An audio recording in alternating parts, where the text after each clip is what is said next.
사과를 그렇게 많이 좋아해서 그렇게 많이 먹는데도 별로 물리지가 않아요. 어릴 때부터 사과를 많이 먹어서 그런가. 어릴 때 사과를 많이 먹었어요. 어릴 때 옛날 국광이라는 거 나올 때부터 그때부터 먹었는데, 그 어릴 때 국광을 먹을 때 그 사과를 방바닥에 두드려 가지고 말랑말랑하게 해서 먹었거든요. 그럼 더 달아요. 이렇게 멍들게, 이렇게 멍든다 그러거든요.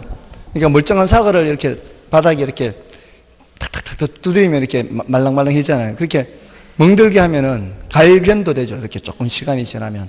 근데 그게 더 당도가 높아져요. 저는 경험상 그렇게 했거든요. 이렇게 사과끼리 부딪히다 보면은 멍드는 부분 있죠. 그 부분이 더 달더라고, 당도가. 그래가지고 도려내잖아요. 그 도려내는 거예요. 금방 상하기 전 상태는 괜찮아요. 근데 그렇게 해가지고 저는 일부러 이렇게 두드려서 먹었거든요. 근데 왜 그런지는 모르고. 근데 예전에 호기심 천국인가 그거 나왔어요. 두드려서 먹으면 왜 더 단지? 실제로 더 달대요. 저는 그냥 경험상 했는 거고. 근데 그게 실험으로 나온데 더 달대요. 그리고 이런 과일들이 있잖아요. 이런 과일들이 있으면, 이런 과일들이 여기가 당도가 더 높아요. 아래가 당도가 더 높아서 별로 주고 싶지 않은 놈 오면 이렇게 잘라가지고, 그리고 저건 내가 먹고 이렇게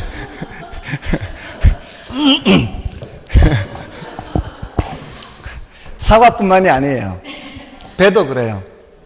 배도 아래가 더 달아요. 위가 밑에서 차 올라가는 것 같아요. 아무튼 배도 그렇습니다. 배도. 그리고 사과는 씨방이 5개가 있어요.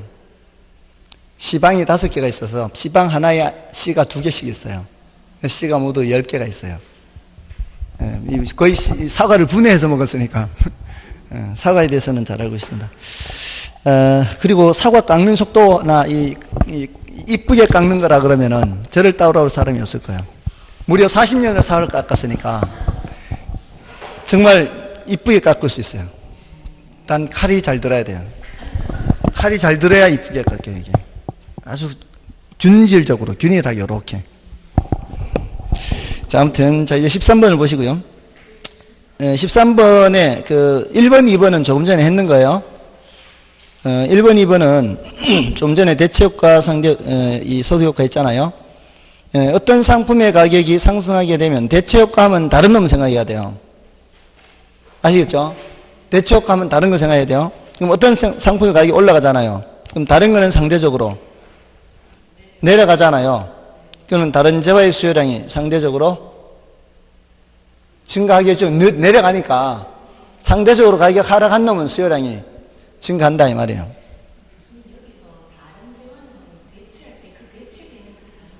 네, 다른 저요. 다만 대체제 가격이 변한 거는 아니에요. 근데 어떻게 표현한다고요? 상대적으로 변했다 그러는 거예요. 상대적으로. 절대적인 가격은 변한 게 아닌데 상대적으로 내려갔다 이렇게 본다고요. 네, 귤 가격이 상대적으로 내려갔다 이 말이에요. 사과 가격이 올라가면은, 귤 가격이 상대적으로 내려가면 귤 수요량이 증가하게 된다 이 말이에요. 제가요, 아무리 사과를 좋아해도 사과 가격이 막 3배, 4배로 뛰어 올라가면 예전만큼 사과를 먹겠냐고. 저쪽 귤로 가지, 귤로. 귤 가격 변했어요, 안 변했어요? 귤 가격 안 변해도 귤 수요량이 늘어난다면 저쪽으로, 이걸 줄이고 저쪽으로 대체해서 저쪽으로 간다고. 상대적으로 내려간 놈 수요량이 늘어난다 이 말이에요. 아시겠어요? 네, 그때 표현할 때 상대적으로 라는 표현을 쓴다고. 네, 귤 가격은 안 변해도. 다음에 2번은 어떤 상품의 가격이 하락하면 소득효과 하면은 실질소득이 올랐는지 내려가는지 보면 되는 거예요. 어떤 상품이 가격이 하락하면 소득효과, 실질소득이 올랐어요, 내렸어요? 실질소득 올랐죠. 그럼 수요량이 증가하는 게 일반적이죠. 근데 감소한다고 돼 있죠. 그래서 2번이 틀린 거예요. 됐나요? 어렵죠? 그러면 패스. 근데 아까 난이도는 높은데 중요도는 낮다 그랬잖아요. 그러면은 패스 일단. 예, 나머지는 예, 됐습니다. 나머지는 뭐 중요도가 뭐 특별히 제가 설명드릴 게 아니고요. 해설 보고 판단하시면 되고요. 해설이 없는 5번을 볼까요? 5번. 요거는 일반적으로 주택에 대한 수요는 소비재에 대한 수요로서 본원 쪽 수요가 되고, 토지에 대한 수요는 생산 요소에 대한 수요로서 파생적 수요가 돼요. 요거는 이제 제가 밀가루를 예를 들었죠. 가정집의 밀가루 수요는 본원 수요, 소비재 수요. 빵집의 밀가루 수요는 파생 수요. 이렇게 예를 들었습니다. 다음에 14번을 보시고요. 부동산의 수요 곡선 자체를 우상향으로 이동시키는 요인으로 오른 것은 모두 몇 개인가?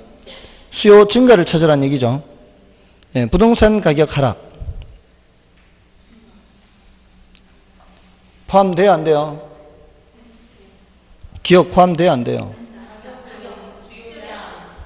속으면 안 된다고요. 기억은 수요량 증가라고. 지금 우리는 뭘 찾는 거예요? 수요 증가 찾는 거예요. 근데 지금까지 안타깝게도 실전에서 이렇게 출제를 안 했어요. 이렇게 출제하면은 우수수 다 많이 틀릴 거라고.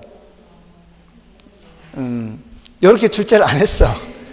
저 같으면 이렇게 출제하고 싶어요.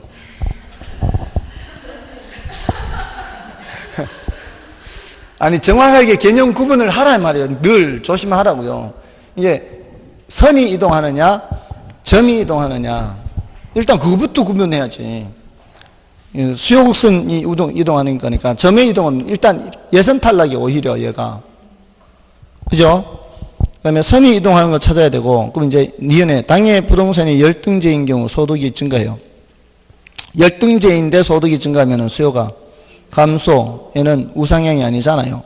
제거해야 되고. 그 다음에 당의 부동산에 대한 투자자의 요구 수익률이 올라가요. 뭔 소리인지죠?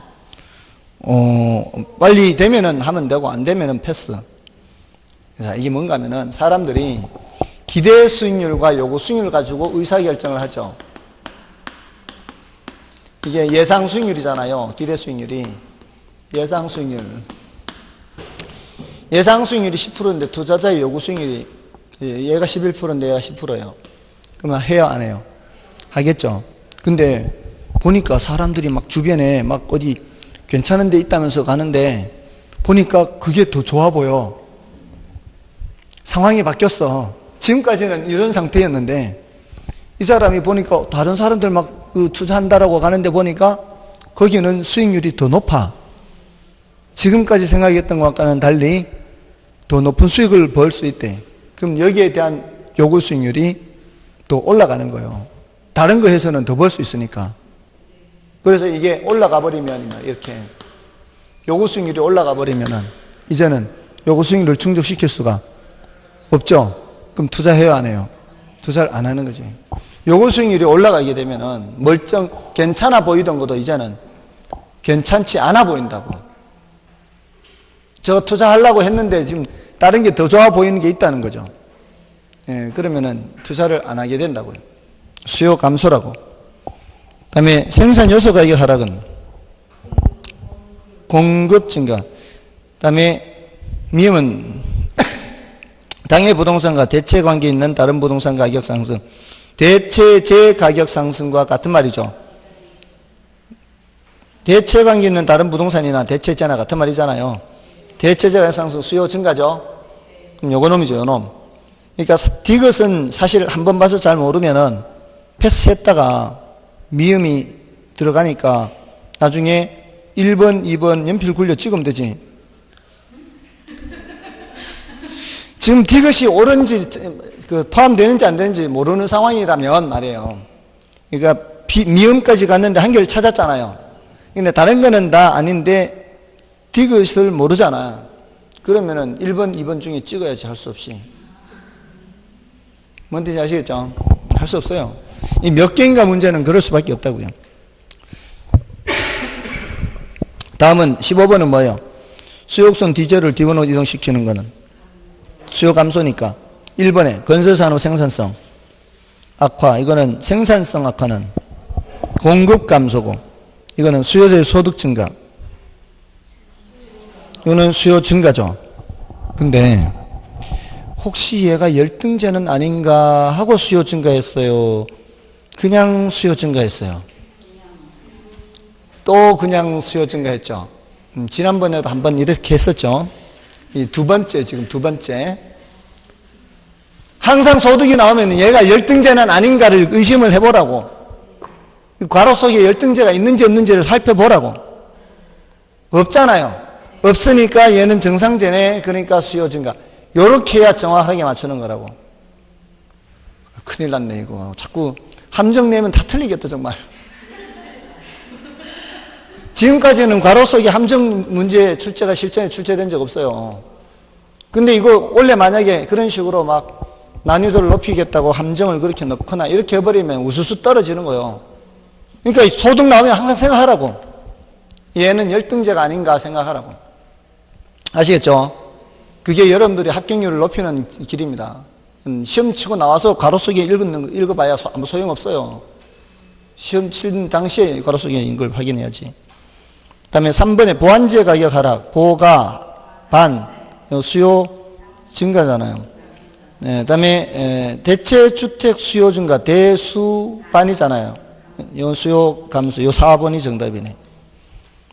주택 건축 자재 가격 하락은 이거는 공급이 증가니까 됐고요. 그 다음에 16번은 다음 상호 관련되어 있는 채와 가격에 대한 수요 변화를 올바르게 설명한 것은 1번에 상호 관련되어 있는 채와 가격이 하락할 때 수요가 증가해요. 하락하는데 이쪽은 수요가 증가해. 그럼 반대잖아요. 반대면 뭐예요? 보완제죠. 네, 한쪽 가격이 내려가는데 저쪽 수요가 증가한다. 반대니까 보가 반. 그 다음에 2번은 한쪽 재화 가격이 하락할 때 수요가 감소한다. 똑같은 방향이잖아요. 재화 가격이 하락할 때 수요 감소. 똑같은 방향이면은 대체제죠. 대체제.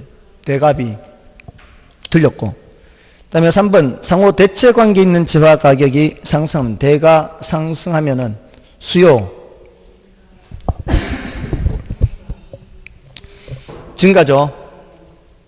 대체 관계 있는 거니까 대갑이니까 상승 증가 맞나요? 그러면 용도상 일체로 이용되는 재화 뭐예요? 보완제죠. 보완제. 보완제 가격 상승하면 보가 반이니까 수요 감소. 보가 반이니까 한쪽이 상승이면은 다른 쪽은 감소죠. 네, 틀렸죠. 4번까지 다 틀렸죠. 5번은 상호 보완 관계 있는 재화 가격 변화 방향은 대상 부동산의 수요 변화 방향과 서로 반비례 관계가 있다. 보가 반이잖아요. 됐죠? 됐고요. 17번은 됐고, 자 18번을 보겠습니다. 부동산의 공급에 관한 대한 설명 중 옳은 것은 1번에 건물의 공급 곡선은 절양 분석을 전제하는 경우 우상향이에요, 수직이에요? 절양이면 아까 일정 시점을 전제한다 그랬죠? 그럼 뭐예요? 수직이 수직. 그 다음에 토지의 경제적 공급 곡선이 수직인 것은, 수직선인 것은 단기나 장기에 관계없이 항상 그러하다. 단기에 그렇죠. 그것도 절양 분석할 때 토지의 물리적 공급은 어떻습니까? 토지의 물리적 공급은 단기나 장기에 관계없이 수직이에요. 물리적으로는 절대로 그 양을 증가시킬 수 없으니까. 근데 경제적 공급은 일반적으로는 이렇게 단기, 장기 할 수 있잖아요. 여기 경제적 공급은. 근데 경제적 공급이라 해도 절양 분석에서는 뭐예요? 절양. 경제적 공급이라 해도 절양 분석에서는 수직이라고 이게 단기. 유량 분석에서는 장기. 그러면은 우상향. 맞나요? 일반적으로 경제적 공급이라 하면은 그냥 단기보다 장기가 더 완만하다 한단 말이에요. 단기보다 장기가 더 완만하다. 근데 그걸 절양 분석할 때는 뭐로 나타내는 거예요? 수직. 유량 분석할 때는 우상향. 이렇게. 자, 그 옆에 밑에 그래프가 있죠. 다음. 그래서 2번 틀렸고, 그다음에 3번은 공급곡선은 신규 주택의 경우 탄력적인 경향이 강하고 기존 주택일수록 비탄력적인 경향이 강하다. 신수탄, 준공탄 하지 않았나요? 예전에 신수탄, 준공탄. 신규 주택은 수요가 더 탄력적이고 중고주택은 공급이 더 탄력적이다. 신규 주택은 공급이 굉장히 비탄력적이죠. 새로 지어서 내놓는 거잖아요. 새로 지어서 내놓는 걸 바로바로 빨리빨리 지어서 내놓을 수 있나요? 안 되잖아요. 그거는 굉장히 비탄력적이에요. 신규 주택은 굉장히 비탄력적이에요. 기존 주택일수록 탄력적이죠. 기존 주택은 중개사무소에 내놓을 때, 공급할 때 전화 한 통화만 내놓을 수 있잖아요. 중고주택은 공급이 굉장히 탄력적이죠. 그 다음에 4번에 같은 공급 곡선상에서는 임대료가 변하지 않더라도 공급량이 변화할 수 있다. 같은 공급 곡선상에서는 임대료가 변하지 않으면은 공급량 변하지 않죠. 같은 공급 곡선상에서는, 이 곡선상에서는 임대료가 변해야 공급량이 변할 거 아니에요. 그죠? 예. 그래서 틀렸고요. 임대료 변하지 않더라도 공급량이 변할 수 있다 해서 틀린 거죠. 그 다음에 5번은 탄력성 크기 결정 요인에서 또 나와요. 부동산의 사용이나 용도 변경을 제한하는 법규가 많으면 많을수록 비탄력적이 되죠. 그래서 더욱 가파르게 됩니다. 그래서 5번이 옳은 거고요. 다음에 이제 넘어가시면은 19번은 여러분이 보시는데 다만 4번 지문의 두 번째 줄을 보세요. 정의 기울기 이런 말 있죠. 정의 기울기. 정의 기울기는 이걸 말하는 거, 이거. 이게 정의 기울기예요. 정의 기울기는 비례, 양수를 비례. 이렇게. 부의 기울기는 이게 부의 기울기예요. 수요함수 있죠. 수요함수처럼 오른쪽 아래로 내려가는 건 무슨 기울기? 부의 기울기. 오른쪽 위로 올라가는 거는 정의 기울기. 자, 보세요. 가격이 올라갈 때 공급량이 증가하죠. 가격이 내려갈 때 공급량이 감소하죠. 같은 방향이면 뭐예요? 비례, 양수. 양수가 정의 기울기예요. 근데 가격이 올라가면 수요량은 줄어들죠. 가격이 내려가면 수요량이 증가하죠. 반비례죠. 반비례가 뭐예요? 부의 기울기. 수요곡선이 이렇게 그려지잖아요. 공급곡선이 이렇게 그려지죠. 이게 정의 기울기, 이게 부의 기울기. 됐나요? 자, 그렇게 하면 되고요. 나머지는 됐고, 자, 20번을 볼까요? 20번은 아파트의 가격이 상승할 경우 대체적인 빌라 수요가 감소한다. 증가죠. 대갑이잖아요. 열등제의 경우 소득이 증가하면 수요가 감소하죠. 부동산 시장의 공법상 규제를 완화할 경우 수요와 공급이 모두 증가할 수 있다. 이거는 맞죠? 완화하면 그게 구체적으로 수요를 완화시키는지 공급을 완화시키는 건지 구체적인 언급이 없으면 양쪽 다 영향을 받는 거죠. 그 다음에 부동산 시장에서 개별 공급 곡선이 수직합이에요, 수평합이에요? 수평합이 시장 전체 공급 곡선이 되어서 더 완만해지는 거죠.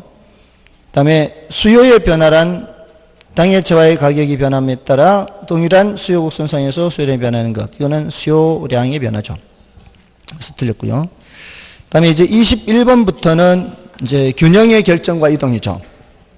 21번부터 균형의 결정과 이동입니다. 21번, 22번, 몇 번까지? 27번까지죠.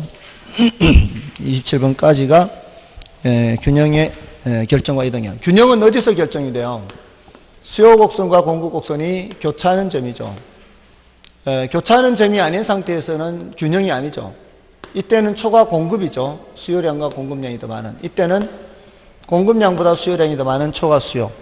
초과 공급일 때는 가격이 하락해서 균형으로 가고요. 초과 수요일 때는 가격이 상승해서 균형으로 가는 거죠. 일단 균형이 결정된 후에는 다른 요인이 변하지 않는 한은 균형이 이동하지 않죠. 근데 이제 모두 8가지 중에서 수요나 공급 어느 하나만 이동하는 경우가 있죠. 어느 하나만 이동하는 경우 균형의 이동을 이제 공부를 하는 거죠. 이때는 균형량이 어떻게 되고요? 수요가 증가하면은 균형량은 균형 가격 다 일치한다 그랬죠. 수요가 감소하면 균형량 감소하고 균형 가격 하락하고 다 수요의 경우는 일치한다 그랬어요. 근데 공급이 증가하면은 균형량은 증가하고 여기는 가격 하락하죠. 공급이 감소하면 균형량은 감소하지만 가격은 올라가죠. 그러니까 이 패턴에 따라 하면 되죠. 균형량은 항상 이거 따라가는 거 아니에요. 얘가 증가면 증가, 감소면 감소, 증가면 증가, 감소면 감소인데 가격까지 일치하는 것은 수요의 경우고 공급은 가격에서는 방향이 한번 틀어지는 거죠. 이렇게 이제 1, 2, 3, 4는 훨씬 더 쉽고요. 그 다음에 5, 6, 7, 8이었죠. 5, 6, 7, 8은 수요와 공급이 모두 이동하는 거죠. 수요도 증가하고 공급도 증가하면 균형량은 반드시 증가하죠. 근데 균형 가격은 여기 이제 어떻게 될지 알 수 없다가 그래요. 알 수 없다. 근데 수요가 증가하면서 공급이 감소하는 경우는 하나는 증가고 하나는 감소이기 때문에 균형량이 어떻게 될지 알 수 없다고. 근데 뭐는 알 수 있어요. 균형 가격은 지금 얘는 1번과 4번이 동시에 나타난 거예요. 수요는 증가하면서 공급이 감소한다는 얘기는 가격 상승 요인이 동시에 나타나기 때문에 가격은 반드시 올라간단 말이에요. 근데 반대로 수요가 감소하면서 공급이 증가하는 경우는 둘 다 가격 하락 요인이 발생한 거예요. 2번, 3번이 나타난 거죠. 그럼 가격은 당연히 내려가고 균형량은 어떻게 될지 알 수 없다. 둘 다 감소하면은 공급도 감소하고 수요도 감소하면은 균형 거래량은 당연히 감소하고 이거는 알 수 없다. 이거 나오면 굉장히 쉬워요. 딱 패턴에 따라 하면 되기 때문에. 근데 어느 한쪽이 더 크면은 작은 쪽을 지우고 큰 쪽만 보고 판단하면 되죠. 수요 증가니까 균형 가격 상승이죠. 근데 여기서도 어느 한쪽이 더 크다 그러면 작은 쪽은 지우고 큰 쪽만 보는 거죠. 공급이 감소하면 거래량은 줄어드는 거죠. 알 수 없다를 알 수 있게 되는 거죠. 근데 둘 다 똑같다 그러면은 알 수 없다를 뭐로 바꾸면 되는 거예요? 변화 없다로 바꾸면 되는 거죠. 끝이에요. 물론 이제 여기에서 이제 어느 하나가 수평인 경우, 어느 하나가 수직인 경우 집어넣으면은 이때는 다른 하나가 아무리 변해도 균형 가격이 변화가 없고, 이때는 다른 하나가 아무리 변해도 균형량의 변화가 없고, 이런 건 뭐 예외적인 것만 조금 더 하면 되는 거예요. 나머지는 다 여기서 다 결정되는 거예요. 자, 그럼 21번은 균형 가격의 결정과 이동에 관한 다음 설명 중 틀린 것은 시장이 초과 수요 상태면 어떻게 해요? 그럼 가격이 올라가죠. 이에 따라 수요량은 감소하며 공급량은 증가하여 균형 상태에 이르고요.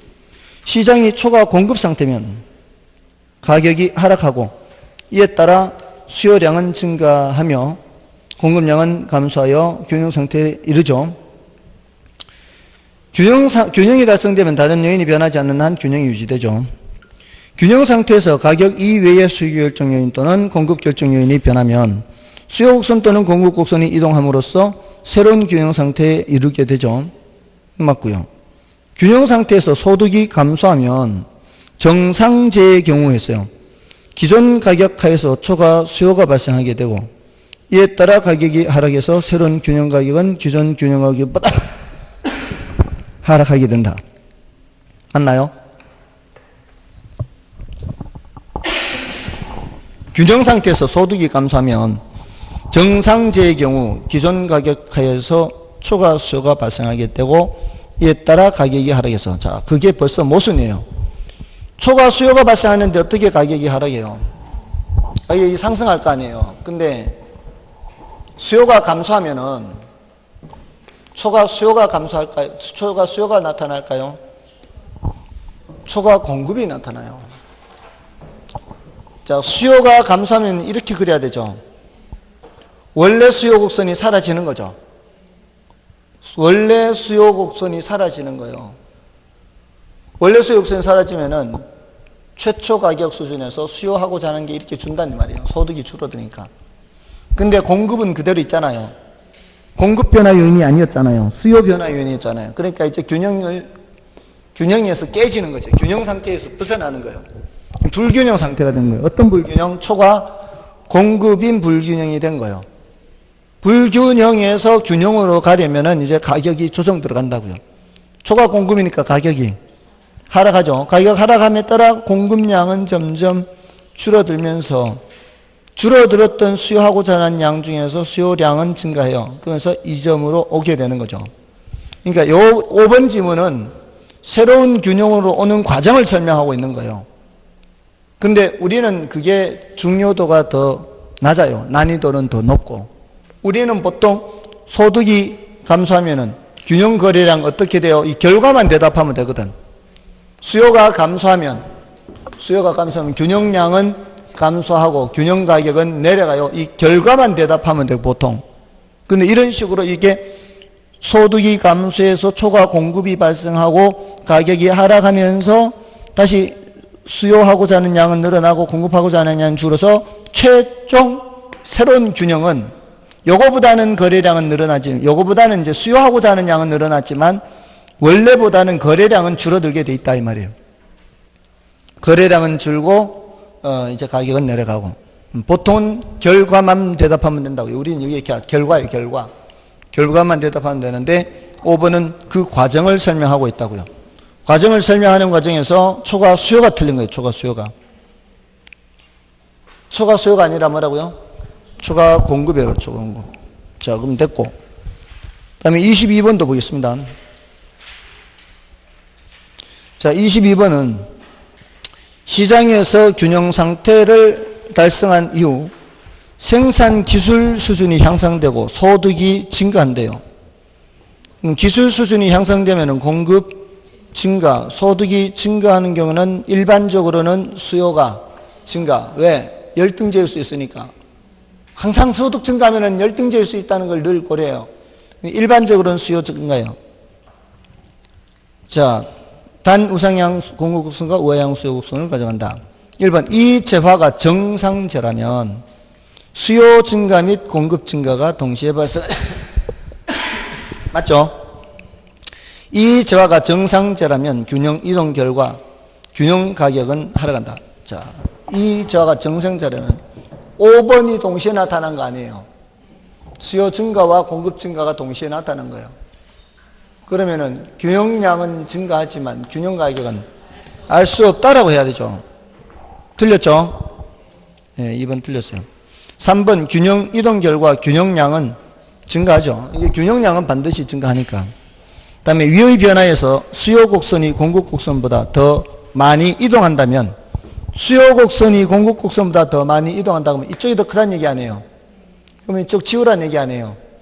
그럼 수요 증가니까 증가, 가격, 상승 이렇게 끝까지 수요 곡선이 공급 곡선보다 더 많이 이동한다면 균형 가격이 올라가죠. 맞고요. 이 재화가 열등제라면 균형 가격이 하락한다. 열등제라면 어떻게 해야 돼요?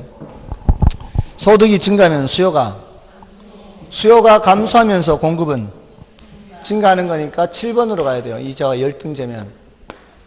이 재화가 열등제면 7번으로 가야 돼요. 수요는 감소하는데 공급이 증가하니까 이건 알 수 없지만 가격은 반드시 내려가는 거죠.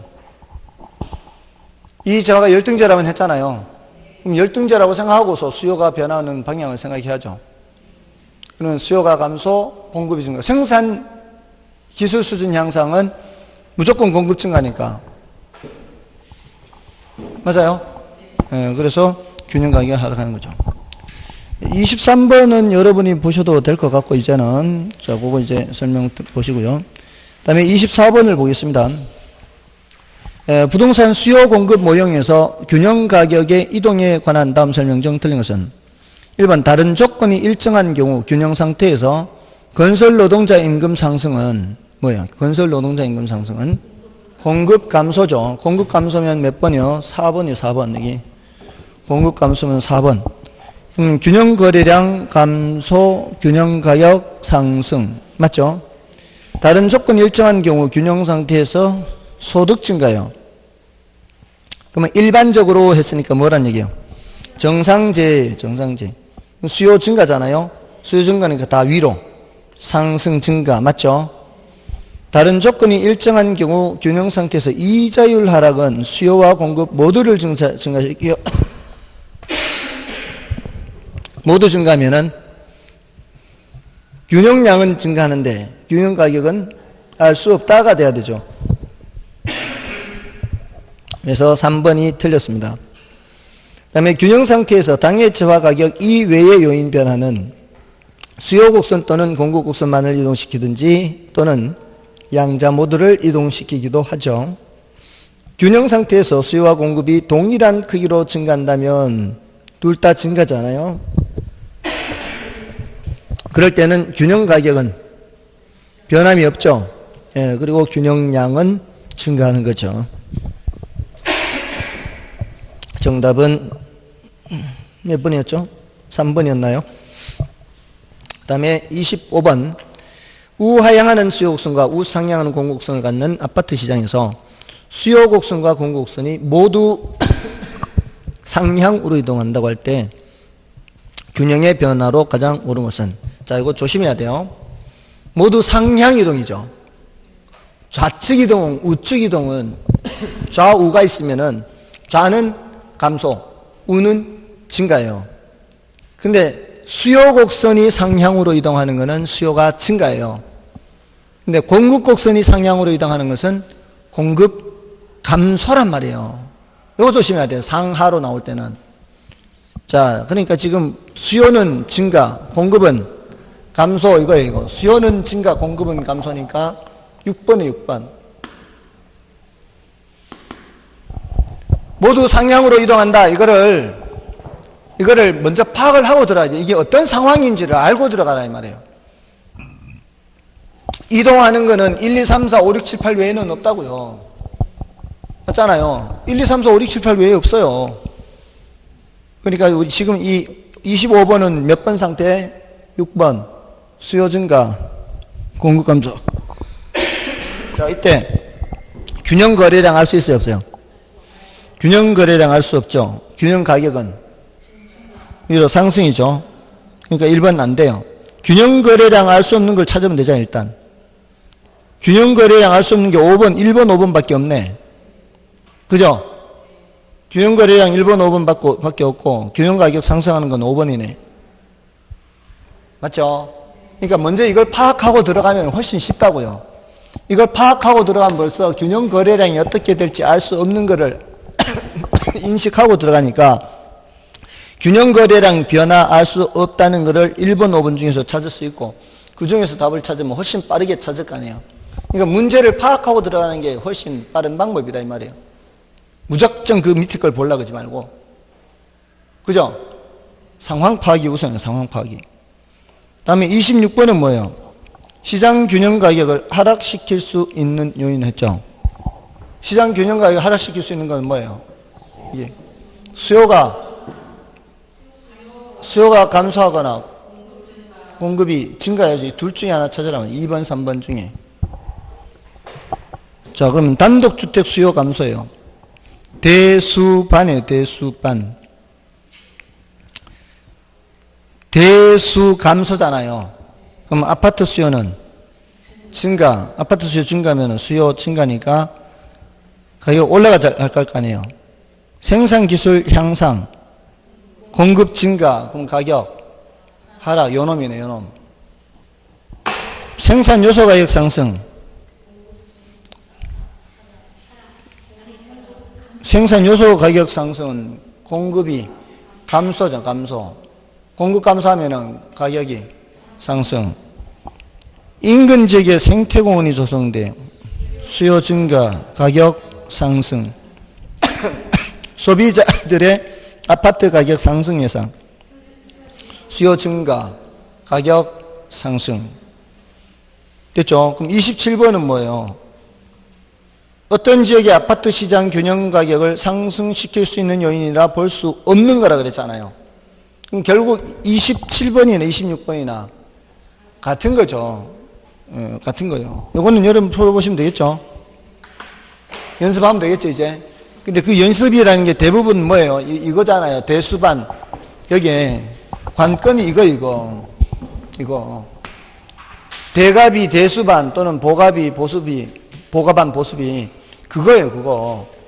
예, 또는 소득, 정상제 열등제냐. 다만 지금까지는 시험에서 함정이 별로 없었다. 함정이. 이 정상, 소득 얘기가 나오면 늘 머릿속에 혹시 얘가 열등제가 아닌가 의심을 하면서 풀어야 된다, 이 말이에요. 됐죠? 자, 28번부터는 이제 탄력성 얘기가 나오면서 하는 거니까, 자, 그거는 이제, 다음 주에 하도록 하겠습니다. 됐죠? 예? 아, 참, 그거를 말씀을 안 드렸구나. 다음 주는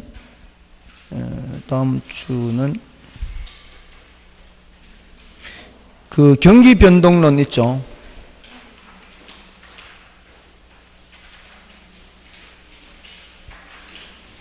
경기 변동지나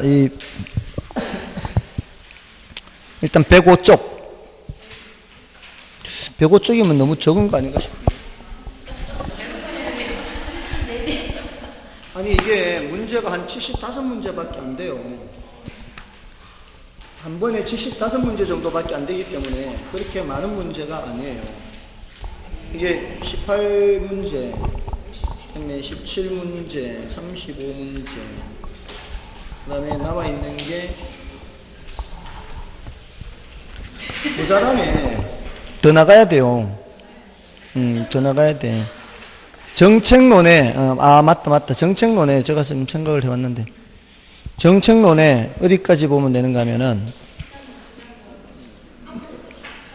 아니, 그 앞에서부터 하지 말고, 지금까지 어떻게 왔어요? 지금까지 중간에 건너뛰었잖아요. 그러니까 시장론, 그 효율적 시장 이론까지 하고, 효율적 시장 이론 다음에 입지론 나오잖아요. 입지론 건너뛰어서 정책론으로 가요. 정책론으로 가서, 정책론에 정부의 시장 개입 있죠. 토지 정책. 토지 정책까지 하면 돼요. 160조까지.